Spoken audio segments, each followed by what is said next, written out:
Straight ahead on 12 News, a more healthy school lunch. This one is really good, the honey roasted apples and carrots. How Osseo area schools are making it more tasty and colorful. Then, plugging the potholes, what state funding could mean for local cities. But first, there's a lot of money sitting around. The kind of theft that can be tough to solve. 12 News starts right now. It's that time of year when building picks up, and so do thefts at area construction sites. Hello, everyone. I'm Mike Johnson. And I'm Alexandra Renslow. Several $1,000s worth of supplies and tools have been stolen this month alone at work sites in Plymouth and Maple Grove. It's an ongoing problem for builders and police alike. We're just doing all the final paint touch-ups. Kind of the plumbers are finishing up, appliances are being put in. This $1 million Plymouth home is almost finished, but it's already been touched by crime. At this house, just mid-December, just lost all the roofing stuff over the weekend. $3,000 worth of supplies stolen from the yard. And sadly, project manager Jake Lee had seen a worse case the year before. The worst was where we had all the appliances, a lot of the lighting, the plumbing. That was probably more in the 12 grand range. You have the time that's lost too is kind of the worst part. We see lumber and tools, supplies and materials. Thieves see an opportunity. There's a lot of money sitting around. Weekends are often when the thefts occur. Construction sites are quiet and materials disappear. You know, they can get in, get out, nobody's witnessing them coming in and out. So there seems to be a definite pattern for that. This year we've had approximately 5 that are construction site related. Maple Grove police are familiar with the ongoing problem. It's why they do surveillance. We use video equipment, we use audio equipment, we use alarms that will notify us if someone tampers with the trailer.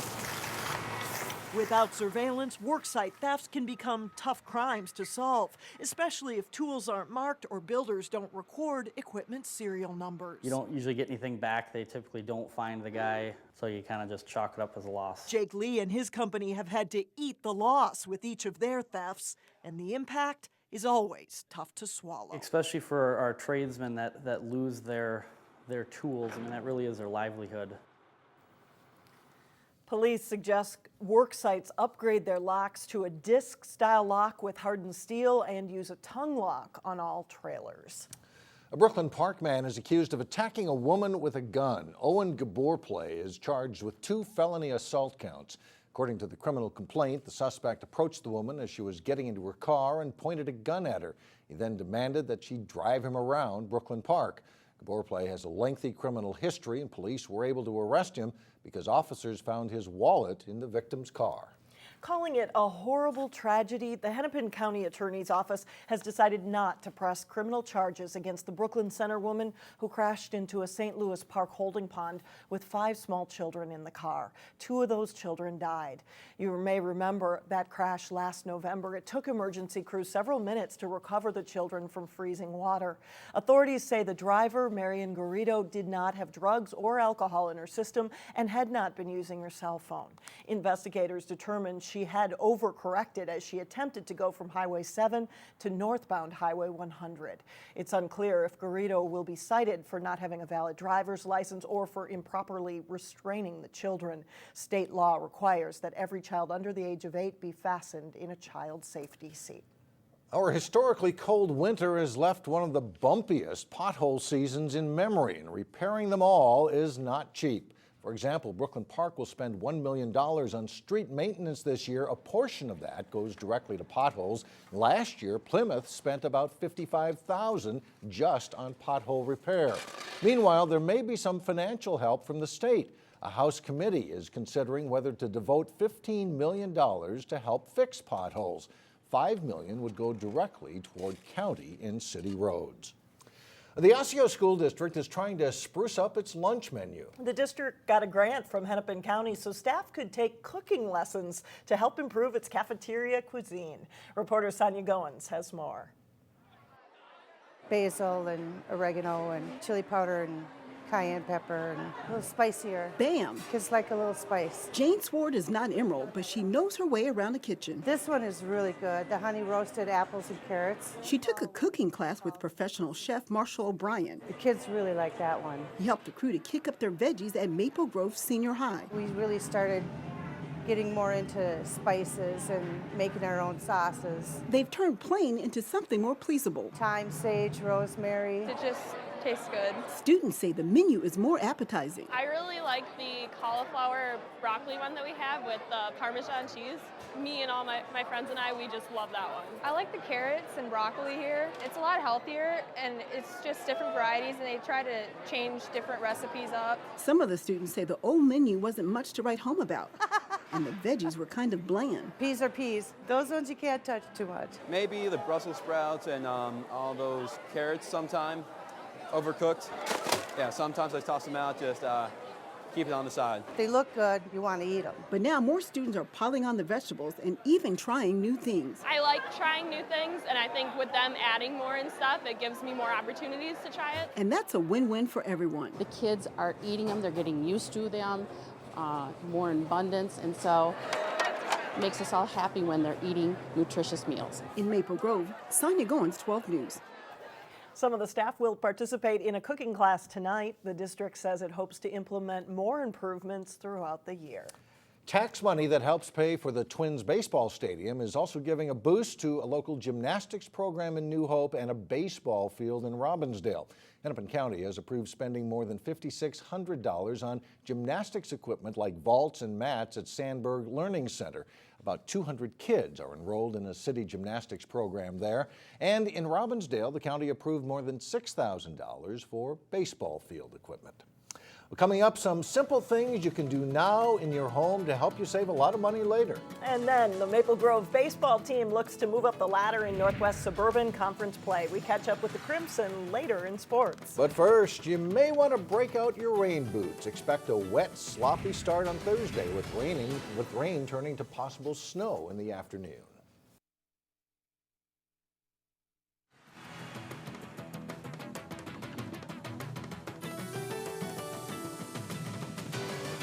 It's a week of celebration for 4 families in the Northwest Metro. Thanks to Habitat for Humanity, all are new homeowners. For Ramsey Jabril, owning a home was a long time coming. He has only rented since moving to the United States from Ethiopia in 2001. Now he, his wife, and 2 children will move into a Robbinsdale home on Thursday. I've been paying rent for past 11, 12 years, and if I own it, it's just gonna be my sweat equity, so it's it's a good thing. It's also a dream come true for Sin Lee and Hugh Tran, who will move into this newly rehabbed home in Brooklyn Center. Same goes for Suleka Adam, who was so excited about her Brooklyn Park home that it gave her goosebumps, that's what she said. All of the homeowners had to put in hundreds of hours of sweat equity to have a chance to purchase a Habitat home. Having the coldest winter on record in almost 30 years probably means your heating bill was much higher than normal. Energy experts say that means spring is the perfect time to make your home more energy efficient. Reporter Shannon Slatton explains how it could save you money in today's Money Savers Report. It was a winter for the record books. The snow and extreme cold started earlier and lasted longer than normal. We are coming out of a long, very cold winter, and a lot of our customers are seeing their bills 30 to 50% higher they're being billed for now. So how do you reduce that next bill? Start your energy-saving spring cleaning with an energy audit. By scheduling through your utility company, you should only have to pay a copay of anywhere from $25 to $100. And that is by checking your air sealing and insulation, caulking and weather stripping your windows, finding where those air leaks are. Then some simple fixes are to install a programmable thermostat to save 3 to 5% of heating and cooling costs, change your air filters, and then keeping your pets groomed and the hair out of your home. It does collect in your dryer vents, around your furnace areas, and in particular around your refrigerator coils, around all of your appliances. Some free items are available through CenterPoint Energy, like outlet and switch gaskets. Install these to make your home less drafty. There are items to help conserve hot water, like low-flow shower heads and a hot water gauge. If your hot water is over 120, then you should turn it down to save money. Anything over 140 degrees can create a scalding situation, scalding hot water, which is very dangerous for children.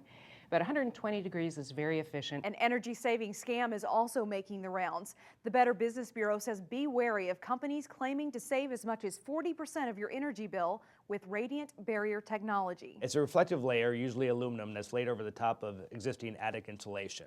And it's supposed to reduce heating and cooling loads, but in northern climates like ours, they're not so effective. As with any sales pitch, do your homework and make sure the cost is worth the benefit. A study for the U.S. Department of Energy determined that in our climate, savings with radiant barrier technology only average $10 to $40 per year. And obviously that's not 30% off your bill. So people really have to be careful with those claims. For Money Savers, Shannon Slatton, 12 News. If you do attend a seminar and you do sign a contract, remember the FTC's cooling off rule gives you 3 business days to cancel a contract if you sign it in your home or at a location other than the contractor's place of business. Coming up, news that's music to the ears of some Brooklyn Park residents. But first in sports, the Wayzata softball team is young but talented this spring. John Jacobson has a team preview when we come back. John Jacobson is here with sports, and I don't know if this carries over, but didn't Maple Grove baseball have a pretty good ending to last season? And, you know, I don't know if it'll work in their favor this year. Not so great a regular season, but yeah, it really had a strong playoff run in the section tournament. Long time to carry over, but the guys remember that, and a successful summer for a lot of the players, too.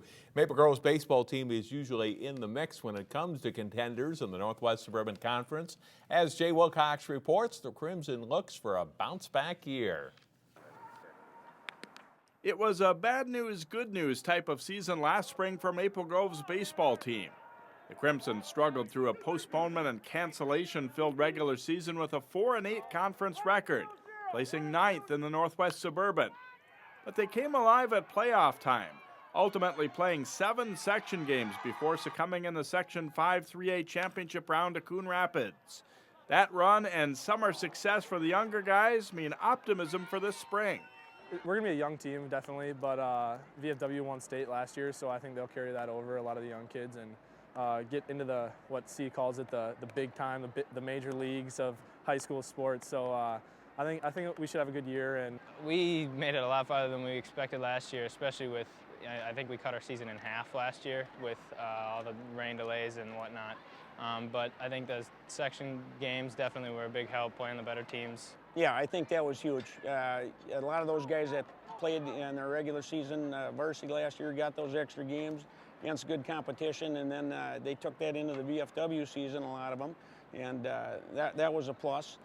A good core group returns for the Crimson, led by third-year regular sophomore Isaac Collins at shortstop, catcher Blake Whitecotton, first baseman Nate Erickson, and outfielder Jack Keeblebeck. There's plenty of young talent in the program, too. An upcoming trip to Florida should help get the team ready for the season. No more gym time, which would be nice. So hopefully when we come back, we'll be right outside, but the Florida time will help a lot.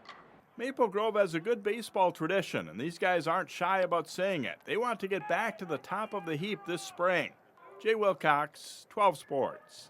Maple Grove is slated to open the season at home April 9th against Champlain Park, weather permitting, of course. The Wayzata softball team brings back a lot of its starters this spring and hopes to improve on last year's 8-10 record. The Trojans expect to have a solid infield and good hitters throughout the lineup. They're young with only 2 seniors on the varsity roster, but this could be the most cohesive group of the last few years. I think a lot of the girls that are here now have been playing together since we were really young on like travel teams. Like I've known everybody on the team since we've been like 10, so we're all really good friends. Ellie and I have talked and have decided that we think it's really important that everybody feels the team chemistry and gets along. So we made that one of our goals as captains this year, to make sure everybody feels like included and like they're having fun. Wayzata's first game is also scheduled for April 9th against Edina. The winter sports season ended last weekend with the championship games of the state girls basketball tournament. On this week's Sports Jam show here on Channel 12, Jay Wilcox and I unveil our picks for the 2014 Sports Jam All-Area Girls and Boys Hockey and Basketball teams. Here's part of what you'll see. A strong group of guards leads the 2014 Sports Jam team, headed by Osseo's number 25, Wheeler Baker. The senior led the Orioles in scoring, averaging over 22 points while playing all 30 games for the Section 5 4A champions. Baker was named first-team All-Metro by the Star Tribune and will play Division I ball at Albany in New York next season. Champlin Park's Alexis Alexander wrapped up a strong career for the Section 5 4A runner-up Rebels. Alexander, a South Dakota State signee, averaged 14 points, 4 assists, and 3 steals per game. 1,000-point scorer Lexi will play in the Coaches Association All-Star Game. Wayzata's number 2 senior captain Becca Senden makes our squad for a second straight season. Known for being a solid blue line defender, Senden scored 7 goals as a senior, including 3 on the power play, and was named All-Conference and All-State. Maple Grove's number 7 Sam Valerius became the 6th player in Crimson history to surpass 100 career points, tallying 17 goals and 30 assists this season. Valerius was chosen for the Great 8 tournament. Catch the rest of those teams, plus highlights from Park Center's girls basketball team's run to state. It's on Channel 12 through Wednesday at 3:30, 6:30, and 9:30 p.m., plus anytime on the web at 12.tv. And that's a look at sports for today. All right, thanks, John. Welcome. Coming up, a sweet tune for some devoted Brooklyn Park volunteers. Find out what'll be different about this year's Tater Daze parade when we come back.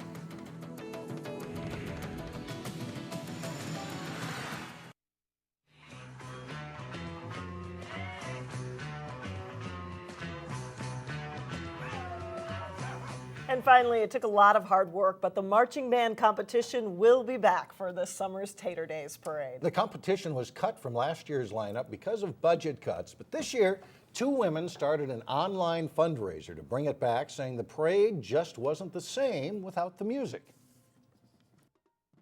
You know, at first I was confident, but when it didn't go anywhere, I was really losing hope. And, you know, last minute we had, some donations come through, which was really nice.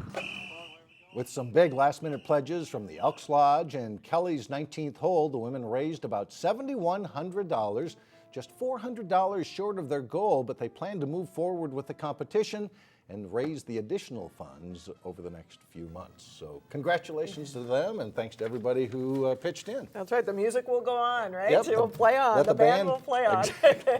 That's it for now. Thanks for joining us, everyone. We'll see you back here tomorrow. Community Corner is coming up next.